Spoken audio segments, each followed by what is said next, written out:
Welcome to Whispers and Wool, where cosy British mysteries come to life. Inspired by the quiet brilliance of Miss Marple, each story is filled with secrets, clues, and village whispers hiding in plain sight. Suspenseful, elegant, timeless. Subscribe and step into a world where nothing escapes a sharp mind behind soft knitting. Elmridge House stood at the top of a gentle hill just beyond the village of Lower Ashley, its honey-stoned walls gleaming beneath a clear June sky. Lady Cynthia Denham, who had married into the house and its name rather more than its family, had arranged the garden fête as she did every year. But this time it seemed particularly lavish. The bunting stretched further, the pastries were finer, and the crowd slightly more curated. There were whispers in the lanes that this year's fête was something of a relaunch, a quiet reassertion of social dominance by a woman not keen on being sidelined by time or gossip. In the midst of all the chatter and clinking teacups, a modest figure sat quietly beneath a blue parasol near the Rose Arch, Miss Jane Marple.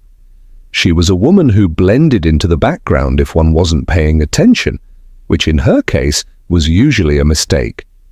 Miss Marple took her tea without sugar, her scone with modest jam, and her conversation with measured care.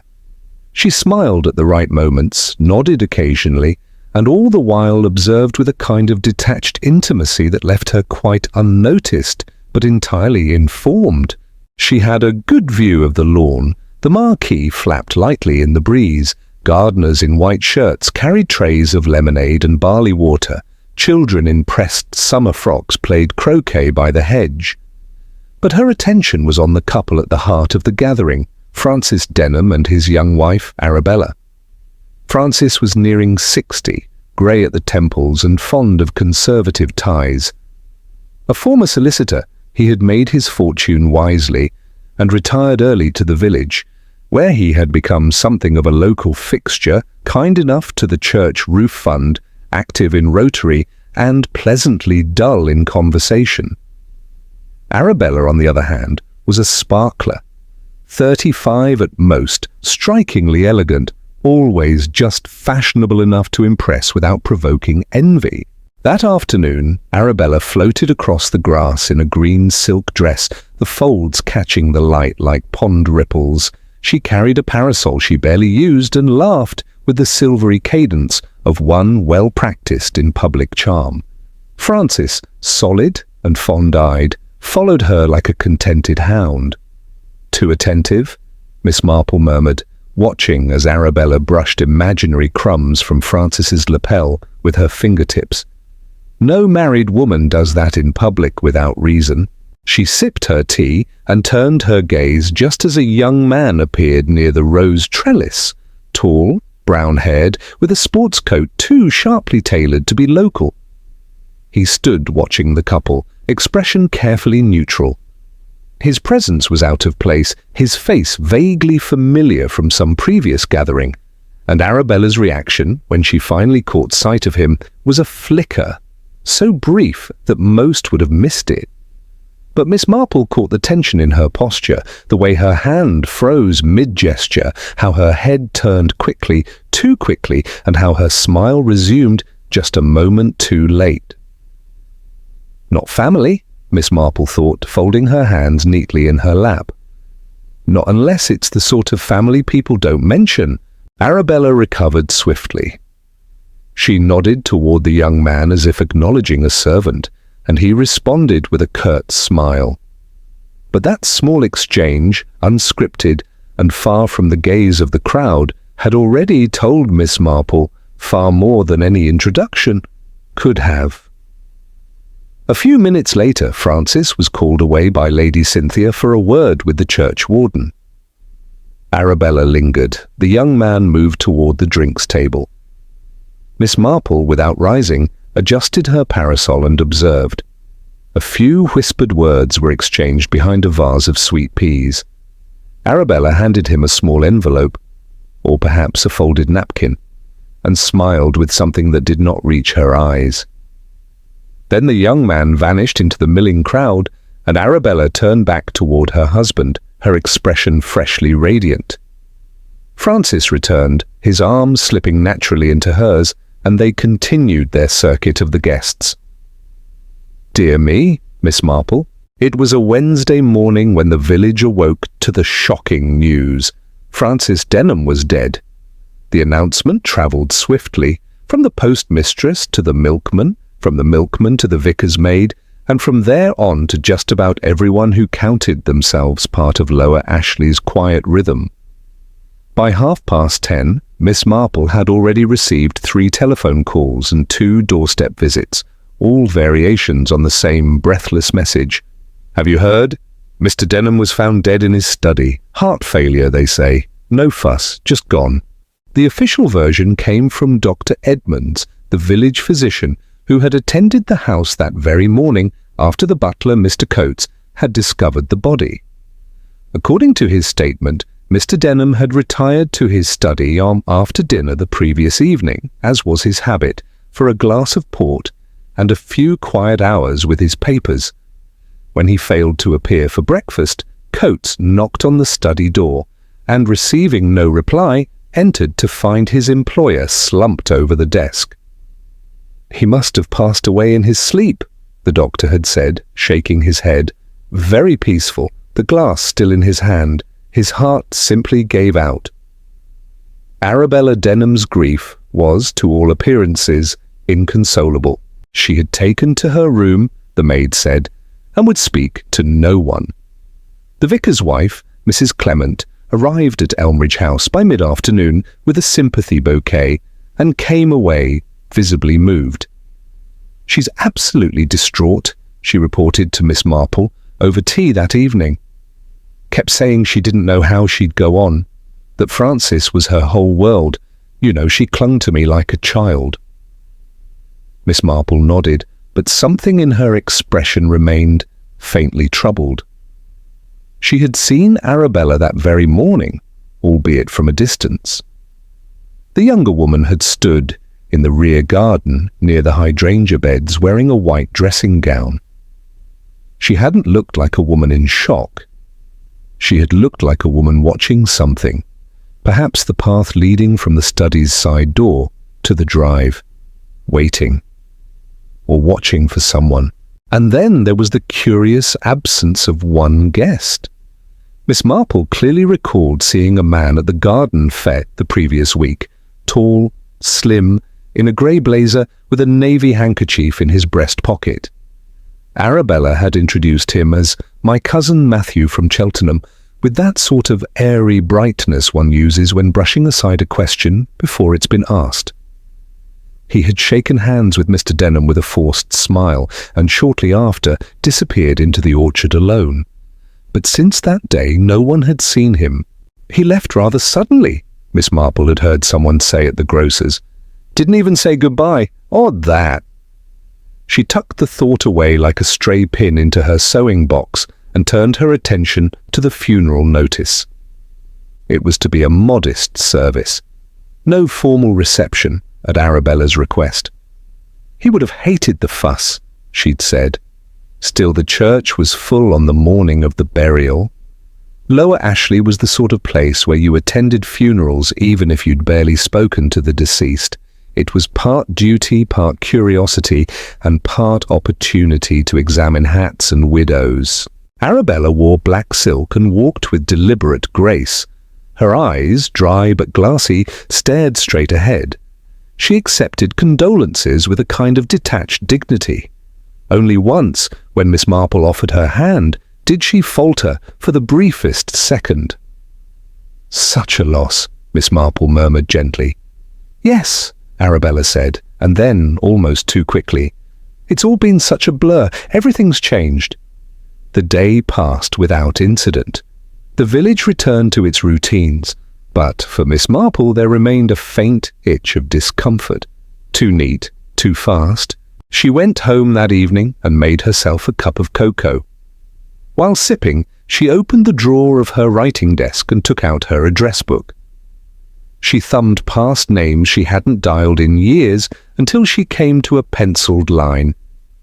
Mr. Thomas Ricks, Denham and Ricks Solicitors, Canterbury.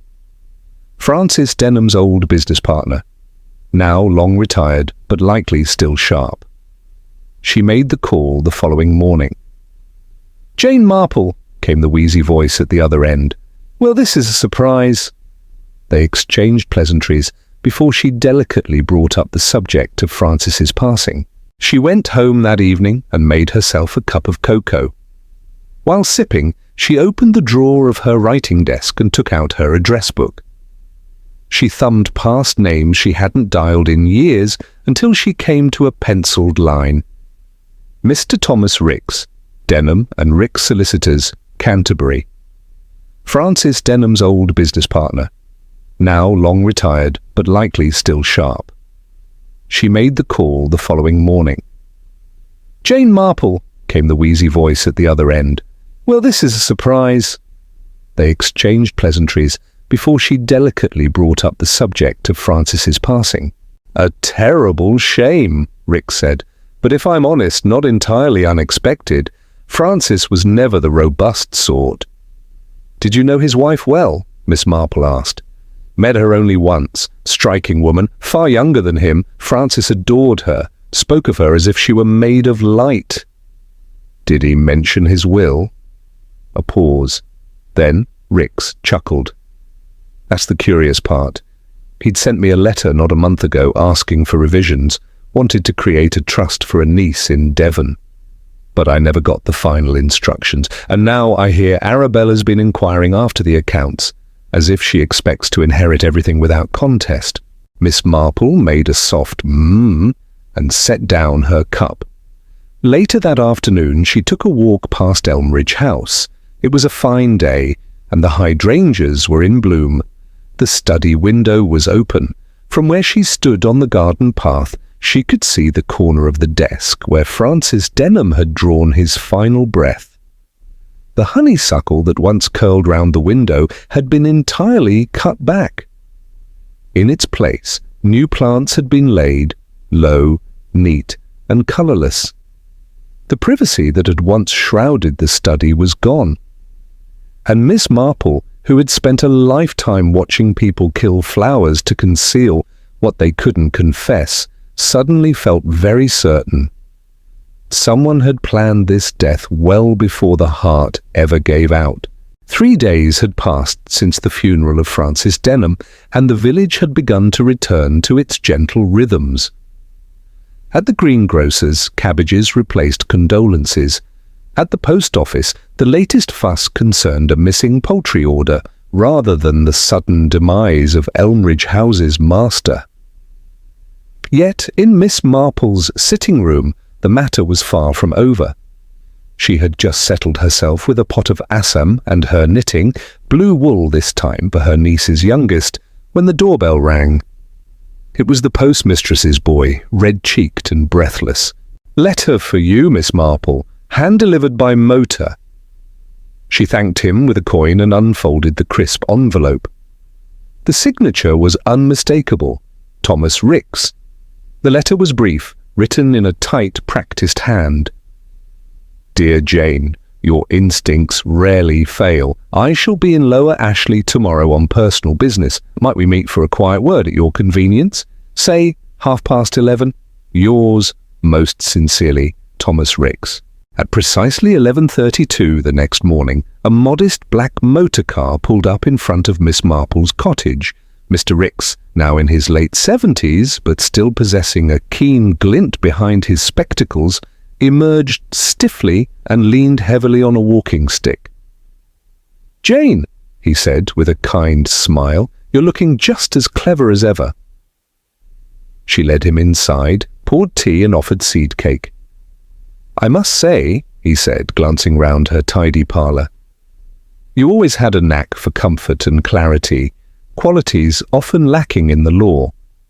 "And in murder," Miss Marple added mildly. Mr. Ricks chuckled, but there was a flicker of seriousness in his eyes. "You believe Francis's death was unnatural?" "I believe," said Miss Marple gently, "that some women are more patient than people realise and more ambitious than they let on." Ricks stirred his tea. "I've done some digging since we last spoke," he said. "As I mentioned, Francis intended to amend his will. He wanted to make provision for his late sister's daughter, Eleanor. But the changes were never formalized. The current will, dated 3 years ago, names Arabella as the sole beneficiary." Miss Marple nodded. "I suppose she's been swift to take hold of things." "Oh yes," Rix replied. "Very swift. She's retained another solicitor already, a rather sharp fellow from Eastbourne. She's requested immediate release of funds from the estate and put Elmridge House up for discreet valuation. Seems she doesn't plan to stay. Curious, considering she once described Elmridge as her forever home." "She did?" he asked. "To more than one person, including the vicar's wife?" There was a silence, broken only by the tick of the mantel clock. "She has also asked," Rix added, "whether the will might be contested." Miss Marple looked up from her knitting. "Contested?" "Yes, by Eleanor, perhaps, or anyone else who might claim undue influence. Arabella was very specific. She wanted to know how one might preempt such a situation." Miss Marple did not reply immediately. Instead, she took a biscuit, broke it neatly in two, and set half on her saucer. "That seems rather forward-thinking," she said finally. "For a grieving widow." Rix smiled thinly. "That's what I thought." They discussed the financial matters a little further, but nothing else of legal importance emerged. When Rix left an hour later, Miss Marple walked him to the car. "Jane," he said, just before starting the engine, "you think she did it, don't you?" Miss Marple folded her hands. "I think, Thomas, that women like Arabella often marry men like Francis for comfort, but they fall in love with someone else entirely." He gave a solemn nod and drove off. That evening, Miss Marple took a walk through the churchyard, stopping by the newly laid grave of Francis Denham. A modest stone marked the spot, a simple inscription, "Beloved husband, generous soul." A small bouquet of lilies lay beside it, fresh and clearly placed that morning. Miss Marple bent down, inspected the stems and noticed a tiny scrap of paper tucked just beneath the ribbon. She hesitated a moment, then lifted it with delicate fingers. It read only, "Forgive me, my darling. Soon." No signature. No indication of who had left it. But she suspected it had not been Arabella. The handwriting was different, less elegant, more hurried, and the choice of words was intimate, desperate. Someone had written to the deceased after the fact, or perhaps meant the note for someone else entirely. Later that night, as she prepared for bed, Miss Marple opened the cedar box on her dresser, where she kept personal keepsakes. From within, she removed a folded page, torn from an old gardening magazine. It was about poisonous plants. She read the section on digitalis, extracted from foxglove. Highly toxic in large doses, fatal if ingested, mimics heart failure, common in English gardens. She smiled to herself faintly and whispered aloud, "It's always the flowers." It was the sort of day that made even the worst intentions seem forgivable. A crisp breeze, sunlight dappling through the hedgerows, and the early hum of bees drifting across Elmridge Lane.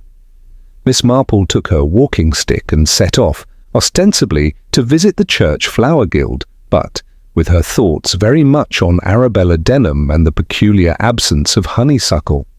She passed the boundary of Elmridge House just as Alfred Binks, the gardener, was hosing down his spade beside the shed. A shy man in his 50s with a permanent sunburnt neck and a fondness for chrysanthemums, Alfred tipped his cap when he saw her. "Good morning, Miss Marple." "Lovely day for the beds, Mr. Binks." "That it is, though I'll say it. Bit of a shame what she had done." "Oh?"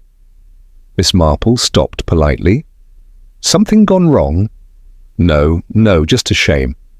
That honeysuckle was old, you see. Been growing over the study windows since Mr. Denham's father was alive, thick as rope, bloomed lovely in summer. but Mrs. Denham had it torn out a week before the master passed. Miss Marple's expression hardly changed. How curious. I always thought she was terribly fond of it. She said the scent made her ill, ordered me to dig it out completely, said she wanted hydrangeas instead. Something lower and lighter, she said. That patch right under the window. He pointed. New soil, new roots, all done quick. Miss Marple bent toward a pale pink bloom, fingers trailing over a recently disturbed patch of earth. She pretended to admire the flower, but her eyes wandered up to the now unobstructed study window. It would offer a clear view from the path beyond the hedges. Before, one would have seen nothing through the honeysuckle vines. "Has she changed anything else in the garden?" she asked. "Plenty. She had the roses by the fountain moved and the old herb bed near the back gate flattened. Want something continental now, I just do as I'm told."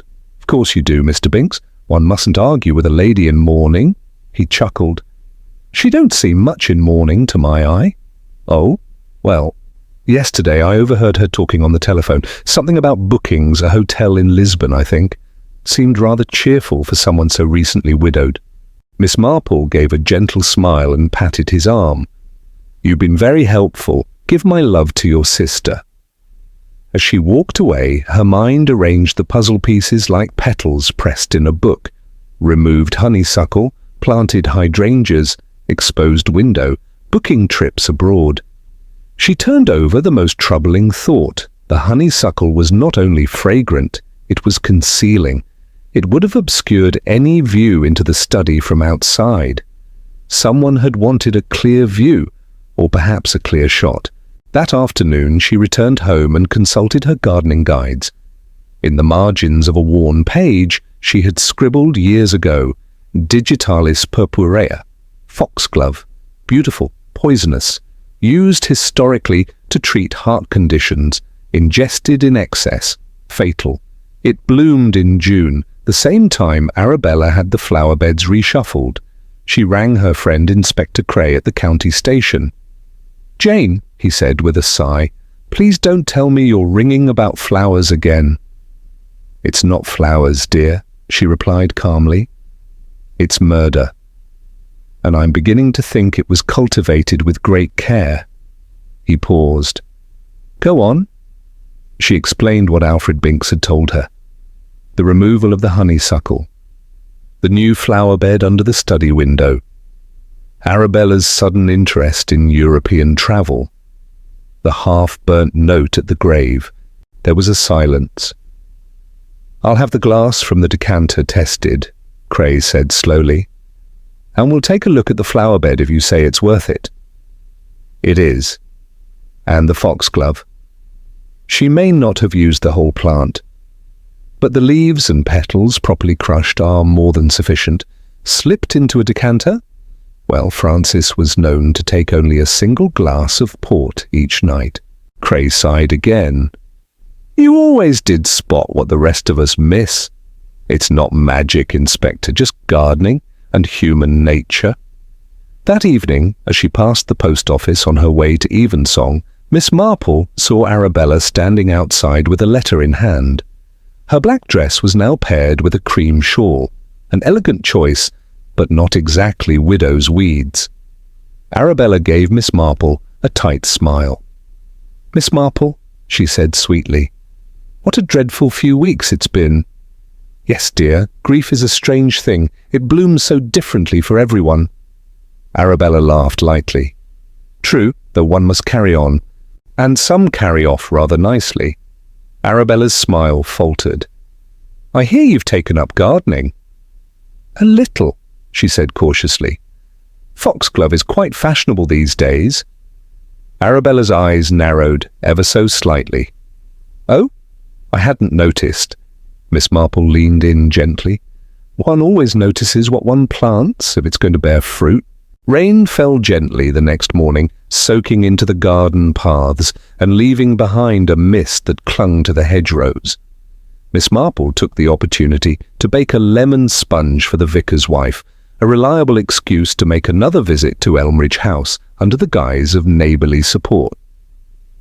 She arrived at 10:30, basket in hand, and was greeted by Arabella herself, dressed this time in soft grey, her hair tied in a black ribbon, face pale but otherwise composed.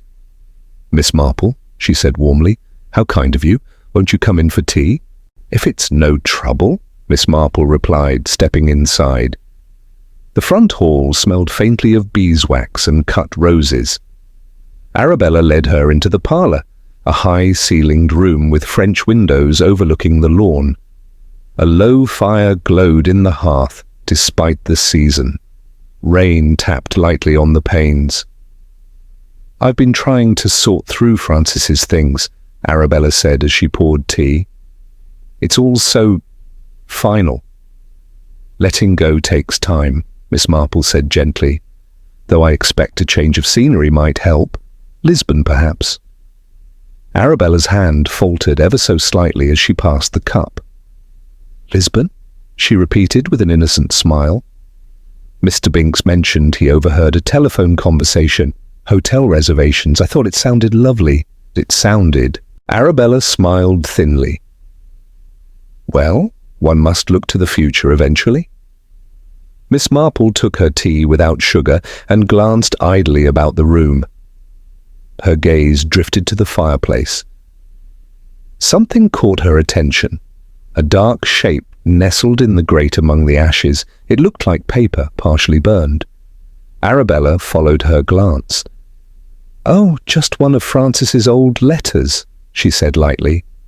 "He kept so many. I tossed a few in absent-mindedly. I'm sorry if it looks untidy." "No apology needed," Miss Marple replied. "Letters often say more after they're burned than they did when written." Arabella gave a tight laugh and stood up. "Do excuse me a moment," she said. "The parlour-maid left the pantry door open again." The moment she left, Miss Marple rose silently and moved to the hearth.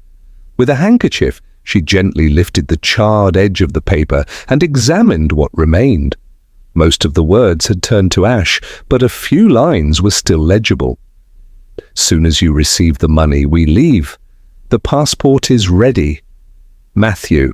She slipped the fragment into her sleeve and resumed her seat, just as Arabella returned. "Sorry?"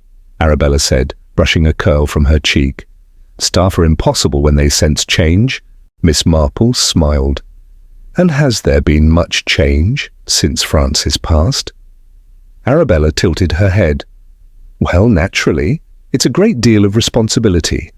I've had to take meetings with the solicitor and arrange valuations. And of course, there are the letters, the accounts, and so many calls." "Of course," Miss Marple said, sipping her tea. "One never realizes how much work is left behind when a person dies." Arabella's eyes lingered on her. "I do hope people aren't saying dreadful things." Miss Marple raised an eyebrow. "Why should they?" Arabella looked away. "You know what village minds are like." "Yes," Miss Marple said softly. "They remember everything and miss nothing."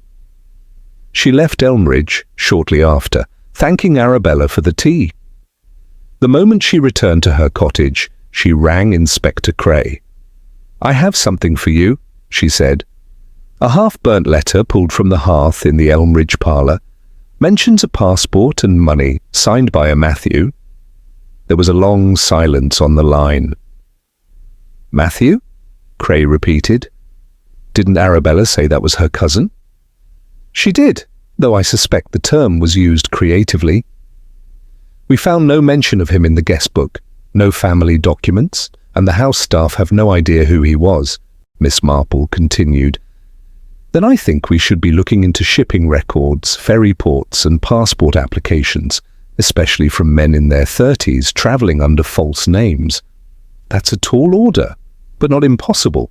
Begin with Dover." He inquired about train times to Dover from the Rose and Crown. Cray made a noise of surprise. "When did you discover that?" 2 days ago. The innkeeper remembered the man quite clearly, described him as overly polite and curious about the layout of the Denham property. That's enough for a warrant. I'll have someone search the garden and test the port bottle for toxins. But Jane, yes, you believe she poisoned him, don't you? I do. Why not simply divorce him? Miss Marple was quiet a moment. Because, my dear Inspector, divorce costs money. Murder inherits it. That afternoon, Cray sent 2 men to Elmridge under the pretense of checking the property boundaries. Under the hydrangea bed, recently planted, they discovered a small trowel with crushed foxglove petals and traces of latex gloves buried in a clay-wrapped parcel. The decanter was also removed quietly and sent for testing. Miss Marple waited. And while the village speculated whether Arabella might sell the house to the Wilshires or the Hewitts, she busied herself polishing her silver and sharpening her thoughts. She knew now that Matthew had been real, that there had been plans in place for travel, that a new life, complete with passports forged perhaps, had been waiting just beyond the hedge. But one question remained. Who had tipped the balance? Arabella, Matthew, or both? She suspected the answer would soon arrive. And when it did, it would be wearing gloves. The Rose and Crown was the sort of place where stories accumulated like dust on a mantelpiece, quiet, settled, and rarely disturbed. It had 2 upstairs rooms for occasional travellers, a cellar that smelt faintly of hops, and a landlady named Mrs. Whittaker, who never missed a thing. It was to her that Miss Marple paid a visit the following Thursday, under the guise of delivering some hand-embroidered napkins for the summer fête raffle. Mrs. Whittaker, rosy-cheeked and always ready for a chat, ushered her in with a clatter of the kettle lid. "Oh, Miss Marple, you are good. I've been meaning to mend the raffle box, but you know how it is with this bad knee." "No need to explain," Miss Marple said warmly. "I don't suppose you'd mind a quick chat while the water boils?" "Not at all. What's on your mind?" Miss Marple folded her hands. "You had a guest, did you not, the week of the fête? A gentleman in a grey blazer, stayed in room 4. Mrs. Whittaker paused, then nodded slowly. "Yes, I remember him. Nice manners, bit too polished, if you ask me. Paid in cash, didn't give a surname, just said Matthew, stayed 3 nights, then vanished." "Did he say where he was going?" "Only that he was looking for the next train to Dover, asked about timetables, ferry crossings, seemed in a hurry." "Did he mention the Denhams?" The landlady hesitated. "Not directly. Though now you say it, he did ask a strange question. Wanted to know if the honeysuckle still covered the study window at Elmridge. I thought that odd. Most people ask about footpaths, not foliage." Miss Marple's expression didn't change. "Did he receive any post?" Mrs. Whittaker frowned. "No, but he did post something, a letter, handwritten. Bit of a panic about it too. Said he'd forgotten to seal it and rushed back in, seemed very particular." Miss Marple tilted her head. "Did he seem anxious?" "Same. Latex gloves handled crushed foxglove. And here's the kicker. Your Matthew tried to board a ferry from Dover 2 days after Denham's death using forged documents. Name on the passport, Alan Brooke. Real name, Matthew Langdon. London address listed as vacant. Did he resist arrest? He claimed ignorance. Said he'd been told to wait for a woman who never arrived. Claims he was used. But we found love letters, half burnt, tucked inside the lining of his suitcase." Miss Marple gave a small nod. "Has he confessed?" Number 1, he's pointing fingers at Arabella, says she planned the whole thing, promised him a new life. He says he didn't know about the poison. "Of course he didn't," Miss Marple said dryly. "Men rarely do until it's far too late." Cray shifted uncomfortably. "We've brought Arabella in for questioning. She's playing the grieving widow still, says Matthew was obsessed with her, says he stalked her, denies everything." Miss Marple tapped her cane against the path. "Do you believe her?" "I don't know what to believe. They're both lying, just not about the same things." Miss Marple invited him in for tea. As he settled in the parlour, she handed him the small, scorched letter fragment from the Denham hearth. "This," she said, suggests collusion. Matthew wrote it. Arabella tried to destroy it. That's not the action of a woman being stalked. Cray took the paper and squinted. Passport? The sooner we leave? That sounds pretty damning. They planned to disappear together, but here's the clever part. Arabella delayed just long enough to make him panic. She let him run. She made herself the victim again. She'll say he poisoned her husband and fled. Cray raised an eyebrow. And you believe she orchestrated the whole thing? Without a doubt. She seduced him, fed him a dream, and when the time came to act, she handed him the match and kept the petrol for herself. He was meant to take the fall from the beginning. Cray exhaled slowly. You know, it's not just the evidence, it's the way she carries herself. Never once asked how her husband died, never wept except when people were watching, never forgot to reapply her lipstick. Guilt rarely smudges, Miss Marple said. Will she break? Oh yes. Women like Arabella always do, not because they're weak. On the contrary, she's very strong, but because she wants the story told. She wants someone to admire the perfection of the plan. Who? Me? Miss Marple said softly. Arabella Denham sat in the drawing room of the police station like a woman who had wandered into the wrong theatre and was waiting patiently for someone to show her out. She wore a pale blue blouse this time, tasteful, serene, untouched by mourning. Her posture was graceful, her hands folded neatly in her lap, and her eyes bright, alert, but entirely unbothered. The kind of calm that either came from true innocence or a rehearsed detachment. Miss Marple had seen it before. Inspector Cray had requested her presence, not officially of course, but as a quiet observer to the questioning. Arabella had consented without hesitation. In fact, she had seemed rather pleased at the idea. I always liked Miss Marple, she'd said. She's so clever, so observant. Too clever for her own good sometimes, Cray muttered under his breath as they entered the small interview room. Miss Marple sat to one side, knitting in her lap. She never looked directly at Arabella, but observed everything. The tapping fingers, the untouched water glass, the faint shine of new polish on her nails. Cray began formally. Mrs. Denham, we've found considerable evidence that your husband was poisoned using a concentrated dose of digitalis introduced into his port. Arabella blinked. How awful. You think someone murdered Francis? We do. And you're questioning me? We are. She gave a short laugh, perfectly pitched, between disbelief and dignity. I'm not a chemist, Inspector. I wouldn't know the first thing about poisons. You were a keen gardener. The foxglove came from your own flower beds. Planted by Mr. Binks. On your orders. He never said they were dangerous. Cray paused, glancing toward Miss Marple, who hadn't spoken a word. Then he leaned forward. Tell me about Matthew Langdon.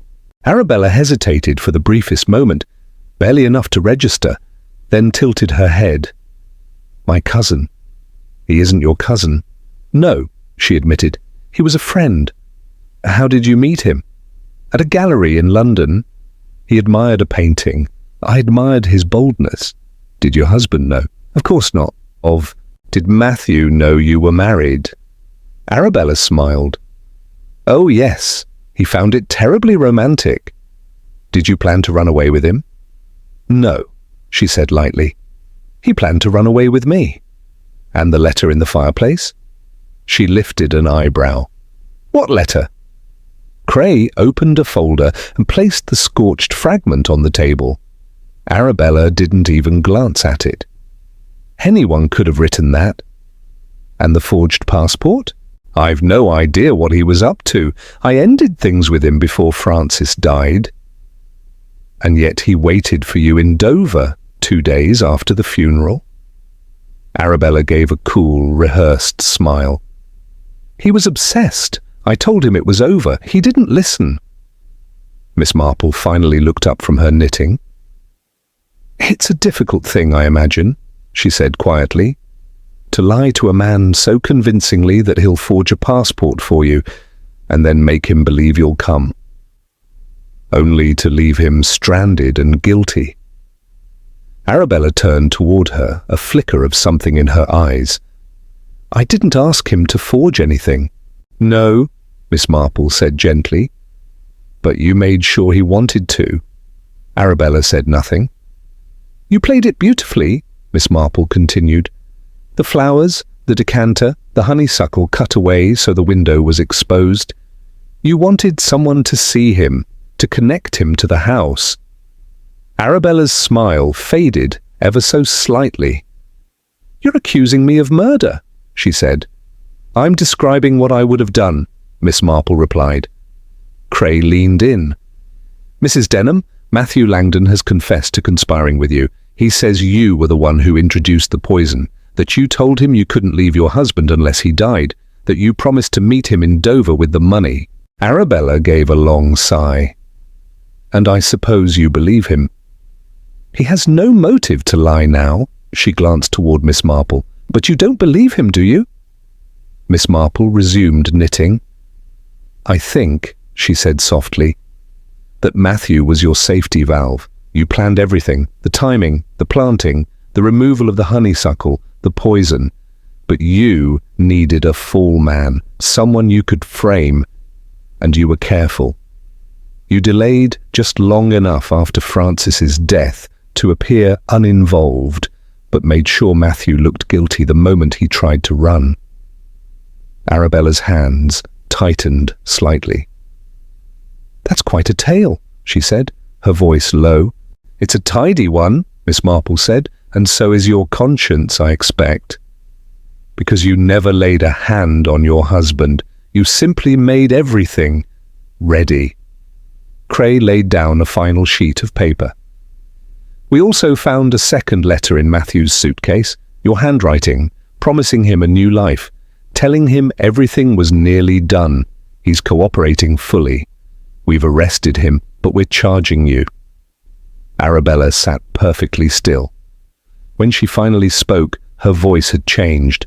Less silk, more steel. I wanted a life, she said. A real one, not just teacups and committee meetings. Francis was kind, but he was dull. He owned me like an ornament. You might have divorced him, Miss Marple said gently. Divorce wouldn't get me Elmridge, or the accounts, or the house in Portugal. There was a silence in the room. Then Arabella leaned back in her chair. Well, she said, at least I made you work for it. Miss Marple folded her knitting. And thank you for that, my dear. I do enjoy a proper garden mystery. The trial of Arabella Denham was not held in Lower Ashley. Of course not. Such proceedings were far too scandalous for the gentle lanes and neat cottages of the village. But that didn't stop its residents from following every word. The Morning Echo published careful summaries. The vicar's wife read them aloud in the post office. Mr. Binks, the gardener, murmured updates over his roses. Even the grocer pasted clippings behind the till. No one admitted to enjoying it, of course. They simply said things like, "It's a terrible shame," or "Poor Mr. Denham, he deserved better." Arabella's defense was as precise as her smile had always been. She claimed Matthew Langdon had acted alone, that he had obsessed over her, that he had planned to poison Francis and frame her if she didn't flee with him. Her letters were fantasies, never meant to be taken seriously. Her interest in Lisbon was purely emotional, but it was all too neat, too rehearsed. Matthew Langdon, in contrast, had finally broken under pressure. Confronted with the evidence, the forged passport, the intercepted ferry ticket, the love letters, he admitted to his role in the affair. Yes, he had intended to run away with her. Yes, she had promised him everything, but no, he had never touched the port. She asked me to be patient, he'd said on the stand. She said she had to wait for the perfect moment, that everything would be taken care of. And then suddenly Francis was dead and she was telling me to wait in Dover. She never came. When the verdict was delivered, the nation barely blinked. But in Lower Ashley, the church bell rang once, low and brief, a village signal of conclusion, not celebration. Arabella Denham was found guilty of conspiracy to murder. She received a life sentence. Matthew Langdon, having cooperated fully, received 12 years. Elmridge House was sold to a family from Kent. They planted daffodils. As for Miss Marple, she returned to her quiet routines, knitting, afternoon tea, observing. But on a late summer evening, she sat once more with Inspector Cray in her parlour. He'd brought shortbread and the final police file. "You were right about everything," he said, shaking his head. "But what I still don't quite understand is, why the honeysuckle?" Miss Marple smiled faintly. She removed it to ensure visibility. From the hedge path, one could see directly into the study window once the honeysuckle was gone. If ever questioned, Arabella could point to Matthew and say, "Look, he was seen there. He poisoned the drink. He ran away." It was her alibi in reverse. Cray nodded slowly. "And the new plants?" "Hydrangeas," Miss Marple said. "Pretty, but shallow-rooted. Easier to dig if one needed to bury something quickly, like gloves or garden clippings from a poisonous plant." Cray leaned back in his chair. "I've seen a lot of killers, Jane. Most of them break when cornered. But she looked proud." Miss Marple sipped her tea. "She was. You must understand, Inspector, Arabella never wanted to be cruel, only free, but in her world love and money were tightly woven. She needed both. Francis had one. Matthew had the fantasy of the other. She simply harvested them at the right time." "You make it sound almost poetic." Miss Marple smiled wryly. "I make it sound botanical. The garden was her theatre, and foxglove her curtain call." They sat in companionable silence for a while. The mantel clock ticked softly. Outside, a light breeze stirred the jasmine on the windowsill. After a moment, Cray cleared his throat. "Do you ever tire of it, Jane?" "The darkness in people?" "No," she said softly. "Because I see it early, when it's just shadows. Most people don't notice until it's too late. They mistake charm for goodness, but I've learned that some people can smile with their mouths and murder with their hands." Cray rose. "Well, I hope no one else dies in Lower Ashley for at least a year." Miss Marple chuckled. "One never knows. Evil, like honeysuckle, creeps back when we stop pruning." He shook her hand and took his leave. Later that night, Miss Marple stood in her garden, watching the moonlight silver the edges of her flower beds. The foxgloves had not returned. She had dug them up herself the day Arabella was arrested. She knelt beside her roses and whispered, "Sleep tight, my dears. You've seen too much this summer." And with that, she returned inside, bolted the door, and closed the curtain on one more deadly bloom in the garden of life.